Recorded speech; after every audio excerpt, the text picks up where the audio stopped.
Well, I think that ISIS clearly requires some kind of a response. It does not require the kind of response that George W. Bush or John McCain would probably advocate. I mean, clearly it should be taken seriously. I do think there's an element of hype. I think watching those videos has caused what was a sort of theoretical concern, an academic concern, to turn into a very visceral concern. And that's one of the downsides, I guess, of globalization of information. I have a lot of things to say critical about our current president and his approach to the world. I generally approve of his caution. I think he's erred on the side of caution a few times, but I think on ISIS he's got it about right. So you would say the coalition is put together, the bombing and so forth is a good balance? Yes, I would. Actually, the last time I was here, I also had some fun at the expense of Tom Friedman, with whom I often disagree. So I brought something along that Tom Friedman wrote that I actually agree with, which I propose as a sort of framework for how to think about this world. He's been writing these columns lately about how it's the world of order versus the world of disorder. And bear with me. He says, and this is his prescription for how you approach the problem of this bifurcated world. It says, where there's disorder, Libya, Iraq, Syria, Mali, Chad, Somalia, collaborate with every source of local, regional, and international order to contain the virus until the barbarism burns itself out. These groups can't govern, so ultimately locals will seek alternatives. Where there's a top-down order, think Egypt or Saudi Arabia, try to make it more decent and inclusive. Where there's order plus decency, think Jordan or Morocco, Kurdistan, try to make it more consensual and effective, again, to make it more sustainable. And where there's order plus democracy, think Tunisia, do all you can to preserve and strengthen it with financial and security assistance so it can become a model for emulation by the states and peoples around it. And last but not least, be humble. We don't have the wisdom, resources, or staying power to do anything more than contain these organisms. So that's an important space to occupy between the McCainite do everything and the isolationists do nothing. Carol, let me ask you a variant of this question, then I'm going to be happy that any of you step into this. So, is it plausible to fear that this thing that we see with ISIS, which is this organization which is capitalized on a sense of outrage, alienation, isolation, movement towards a more reactionary view of Islam? This may not be a one-time only thing, that maybe in fact what we're seeing in ISIS is the first of the caliphates, that maybe in fact Nigeria is going to have something like this, and Somalia.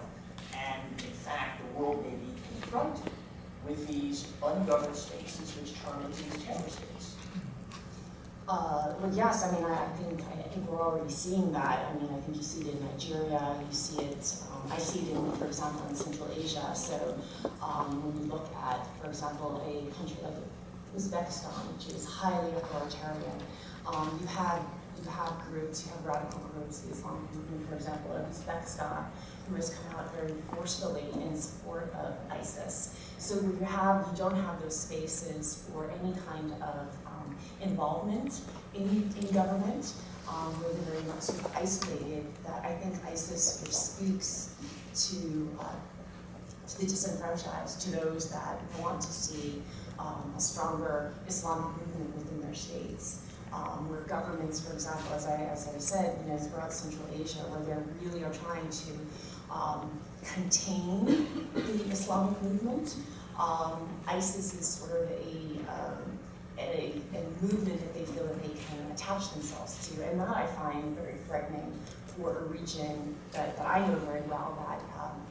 That sort of right now it's relatively stable, but it's very vulnerable to secessionist change. And I think in terms of Nigeria, as we were talking earlier, this is a country where the disparity of wealth is just so extreme.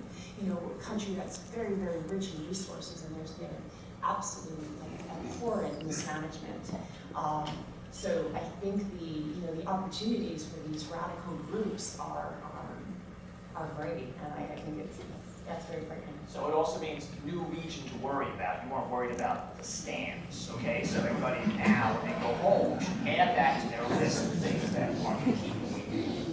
Okay, so that raises a question which I'd be eager to hear about from anybody. I mean, I think both Gideon is saying that it's not in the United States' interest to try to reverse trends over which it has very little control.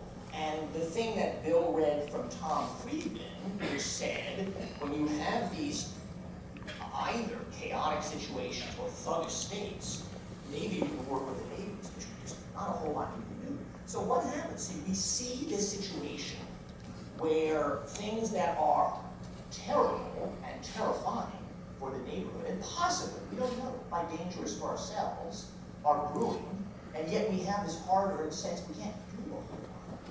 So what's the answer to that? Again, this is something for anybody. When you look around, not just right now at ISIS, but these other places, Yemen, Somalia, whatever, should the United States just accept the fact that it's bad, but probably the wisest policy is to let it burn itself out to use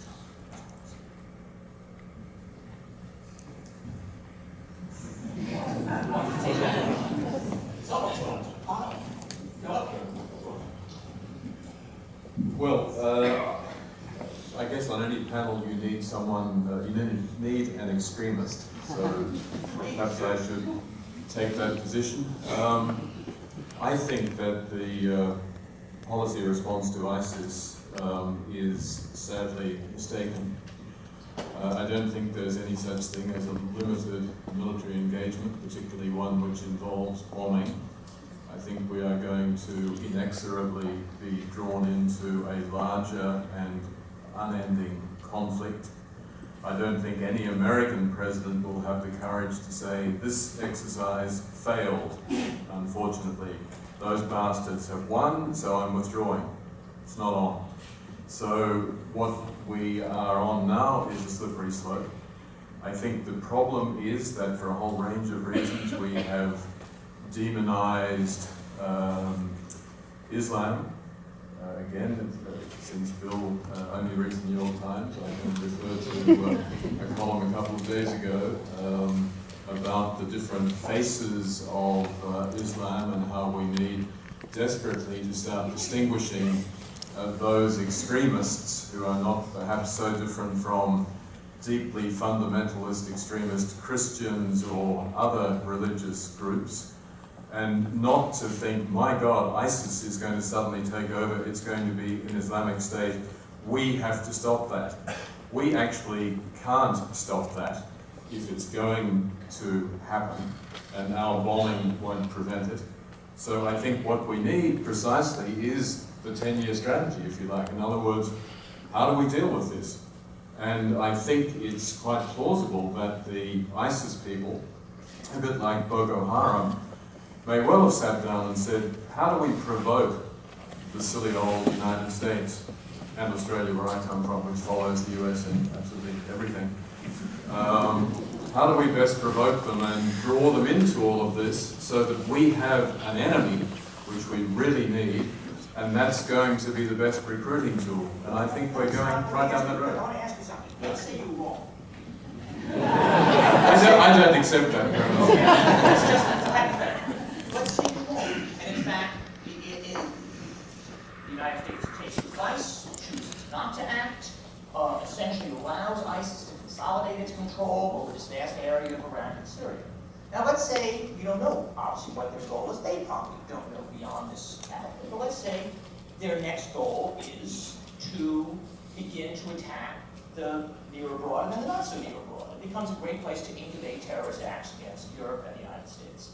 Would you then say, that was a mistake on my part, or would you say, we have to accept that's one of the prices we're going to be paying in the world going forward? I would say that I grew up in Australia during the era in Southeast Asia when we talked about the domino theory. And the domino theory, my friends, was that if we let Vietnam fall, the rest of us are in for it. And I think we're tending to do the same thing here. I think, as Friedman said, maybe you've got to let these outfits burn themselves out.